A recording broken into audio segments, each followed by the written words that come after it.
सूरत बशरी में मरियम के पास आया, कभी ये सवाल भी किया सूरत किसकी बन के आया? जागो हलालियो, लिखो लोहे दिल पर, जाओ जिब्राइल इंद मरियम हिन नफ़ख़े फी सूरत रसूलिल्लाह।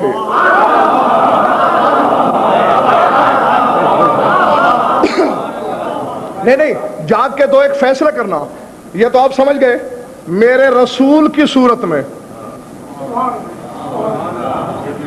जिब्रील आए मरियम के पास। सबब 3 सबब है और तीनों अपने मकाम पे दुरुस्त।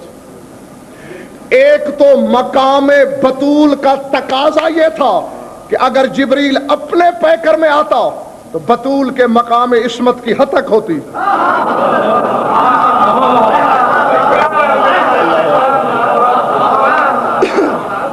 समझ में आ गई बात? ये नहीं बतूल की तारीफ ही यही है कि जिब्रील जैसा फरिश्ता भी अपना पैकर लेके नहीं आ सकता। अल्लाह है, दो सैयदुल मलाइका है, दो रूहुल अमीन है, लेकिन अपने जाती सूरत में नहीं आ सकता। बतूल की हद तक थी। और फिर आपको याद होगा, मुझे तो अच्छी तरह याद है कि इसी मिंबर से मैं आपको बता चुका हूं कि जनाब खदीजा जब दुनिया से जाने लगी तो रसूल ने मुस्कुरा के फरमाया, खदीजा मेरा एक पैगाम ले जाओगी? इरशाद, इज़ा वसलतिल जन्नता फक्राई अला ज़राइरिका मिन्नी सलाम। जब बहिश्त में पहुंच जाना अपनी सौकनों से मेरा सलाम कह देना। या रसूलल्लाह आपकी सौकनें कौन सी हैं?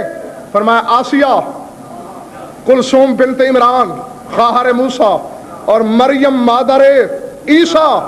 या रसूलल्लाह मरियम भी आपकी ज़ौजा? फरमाया इसीलिए तो कोई छू ना सका कि क़यामत को मेरा निकाह होने वाला था। तो चूंकि कल क़यामत के दिन रसूल के अक़द में आने वाली थी तो आज दुनिया में भी शक्ल मोहम्मदी की जरूरत थी।